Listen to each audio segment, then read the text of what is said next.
Hello everyone. आपके अपने YouTube channel study with Ravindra में आपका हार्दिक स्वागत है। अगर आप हमारे चैनल पर नए आए हैं तो चैनल को सब्सक्राइब करना ना भूलें।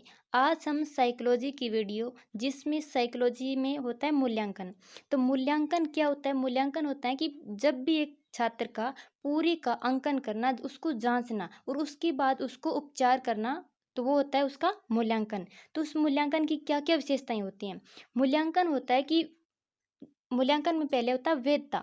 तो जो वेद होता है उसमें वेद का अर्थ होता है कि जो भी उसने जो एम या फिर जो उद्देश्य रखा है, उस उद्देश्य को वो परीक्षण पूरा करता है या नहीं। जब वो उस उद्देश्य को वो परीक्षण पूरा कर ले तो वो होता है वेद, यानी कि वेद होने का योग्यता ही वेदता कहलाती है। उपलब्धि परीक्षण जिस उद्देश्य को ध्यान में रखकर, यानी कि उसका कोई एम है, उस एम को वो पूरा करता है तो ही वो परीक्षण वेद माना जाएगा। जैसे कि अगर ये कोई एक लेसन है, उसको टीच कर दिया टीचर ने, और उसके बाद उसको उसकी छात्र की कमियां क्या हैं या फिर उसको समझ में आया या नहीं, टीचर ये जानना चाहता है कि छात्र ने कितना सीखा है।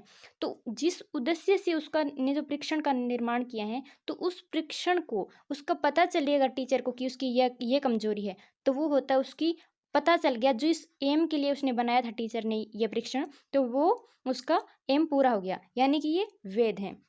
लेकिन अगर ये पूरा नहीं होता तो वो वेद नहीं माना जाएगा। यानी कि जो भी उद्देश्य है, जिस भी उद्देश्य से टीचर ने ये परीक्षण बनाया है, तो वो उद्देश्य पूरा होना चाहिए ताकि छात्र का सही रूप से मापन किया जा सके। नेक्स्ट है विश्वसनीयता। ये जो वीडियो है ये सभी टेट यानी स्टेट, सी टेट, रीट, सभी के जितने भी टीचिंग एग्जाम होते हैं उसमें साइकोलॉजी पूछी जाती हैं। तो सभी टीचिंग एग्जाम में साइकोलॉजी में ये मूल्यांकन, क्योंकि मूल्यांकन तो करना जरूरी है। जब भी स्टूडेंट को कुछ पढ़ाएंगे या फिर जो भी होगा, तो अगर उसका मूल्यांकन नहीं होगा तो स्टूडेंट का कैसे पता चलेगा कि इसकी कहाँ कमी है या फिर कहाँ उसको उपचार देने की ज़रूरत है। तो ये मूल्यांकन वेरी इंपॉर्टेंट टॉपिक है और सभी टीचिंग एग्जाम में पूछा जाता है। नेक्स्ट है विश्वसनीयता। विश्वसनीयता क्या होती है? नाम से पता चल रहा है कि विश्वास करने योग्य।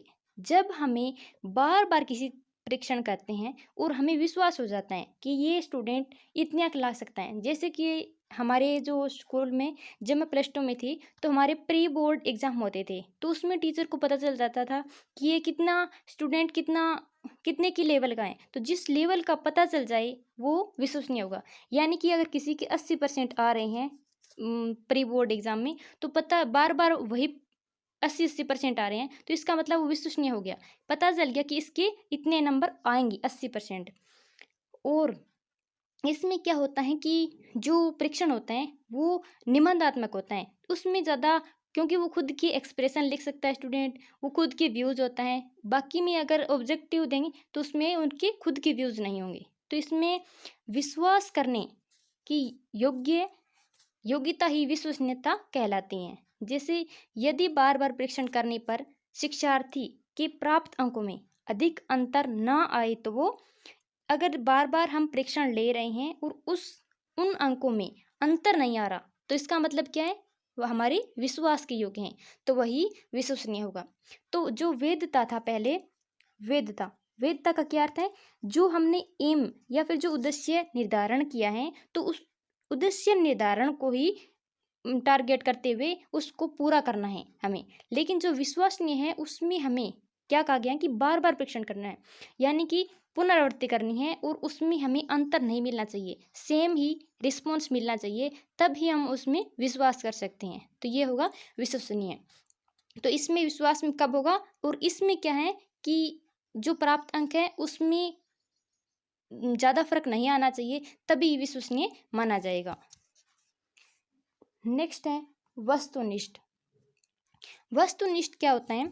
ऑब्जेक्टिविटी, जिसमें जो कॉम्पिटिटिव एग्जाम होते हैं, सभी ये कॉम्पिटिटिव एग्जाम वस्तुनिष्ठ होते हैं। तो वस्तुनिष्ठ में क्या होते हैं कि ये वस्तुनिष्ठ वैसे सबसे अच्छे वस्तुनिष्ठ हैं। इसमें अगर टीचर का मूड अच्छा नहीं है या फिर वो किसी से स्टूडेंट से पक्षपात नहीं कर सकता, इसमें क्या होता है, 4 ऑप्शन होते हैं या 2, कितने भी ऑप्शन हो, उनमें से एक करेक्ट होगा। जो भी होगा उसमें एक करेक्ट होगा और वही सही करना है टीचर को।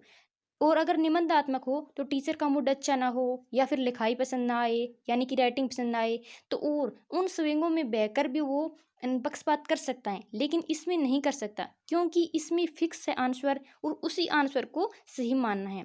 तो इसका क्या है, वस्तुनिष्ठ ऑब्जेक्टिविटी, जिस मूल्यांकन एक ही उत्तर हो या उसमें जो प्रेक्षक है उसका कोई प्रभाव नहीं पड़ता कि वो कैसे मूड का है, किस तरह का है, उसकी मानसिक स्थिति कैसी है, वो किस प्रकार रुचि रखता है, उसको लिखाई पसंद है या नहीं, तो इन सभी का उस पर कोई प्रभाव नहीं पड़ता। इसमें क्या होता है कि वो पक्षपात रहित होकर जो जांच करता है, ऑब्जेक्टिविटी यानी कि ऑब्जेक्टिव होता है, उसमें 4 ऑप्शन होता है, उनमें से एक करेक्ट करना होता है, जैसे हमारे कॉम्पिटिटिव एग्जाम में होता है। तो उसमें जो परीक्षक होता है उसमें उसकी कोई खुद की पसंद नहीं चलती, उसमें जो फिक्स होता है आंसर वही करेक्ट करना होता है। तो ये होता है वस्तुनिष्ठ। तो एक बार इन सभी को रिवाइज कर लेते हैं। एक होता है वेद। वेद क्या होता है, जिस भी हमने एम के लिए, एम क्या होता है, एक कोई लेसन है, उस लेसन में अगर स्टूडेंट की कोई कमी रह गई है वो जांचना हो टीचर को, तो वो होता है उसका एम। यानी कि टीचर का ये एम है कि स्टूडेंट की कमियों को जाने, उसको बाद उसका उपचार करें। तो जिस एम के लिए ये परीक्षण बनाया गया है तो वो परीक्षण उसको पूरा करता है, तो ये वेद माना जाएगा। सेकंड है विश्वसनीयता। विश्वसनीयता क्या होता है कि विश्वास करने योग्यता, जिसमें हम विश्वास कर सकें, यानी कि बार बार हमारे परीक्षण लिया जाएगा। जैसे पेपर से पहले प्री बोर्ड एग्जाम होता है, तो ये प्री बोर्ड एग्जाम में बार बार वही सेम अगर रिस्पॉन्स आ रहा है स्टूडेंट की तरफ से, तो ये विश्वसनीय माना जाएगा। नेक्स्ट है वस्तुनिष्ठ। इसमें क्या होता है कि जो परीक्षक है उसका मूड कैसा है, उसका व्यवहार कैसा है, उसकी मानसिक स्थिति कैसी है, या वो स्विंग में ना बह जाए, इन सभी का उसमें कोई फर्क नहीं पड़ता, लेकिन जो ऑप्शन है उसी को करेक्ट माना जाएगा। यानी कि हरियाणा के कितने ज़िले हैं, तो 22 ज़िले हैं, तो 22 को टिक करना होगा, चाहे टीचर का मूड कैसा हो, चाहे टीचर किसी भी नेचर का हो, लेकिन उसको यही ऑप्शन करेक्ट करना होगा। तो ये होता है वस्तुनिष्ठ, यानी कि उसमें टीचर की खुद की कोई मर्जी नहीं चलती। तो ये थे मूल्यांकन की 3 विशेषताएं। तो ये बहुत ज़्यादा कन्फ्यूज़न पैदा करती हैं जब ऑप्शन में आती हैं, तो इन सभी को ध्यान से पढ़ लेना। और ये जिस भी टीचिंग एग्जाम है उसमें मूल्यांकन पूछा जाता है, तो ये 100% इन्हीं तीनों में से आने की पूरी संभावना होती है। थैंक्स फॉर वॉचिंग, मिलते हैं नेक्स्ट वीडियो के साथ।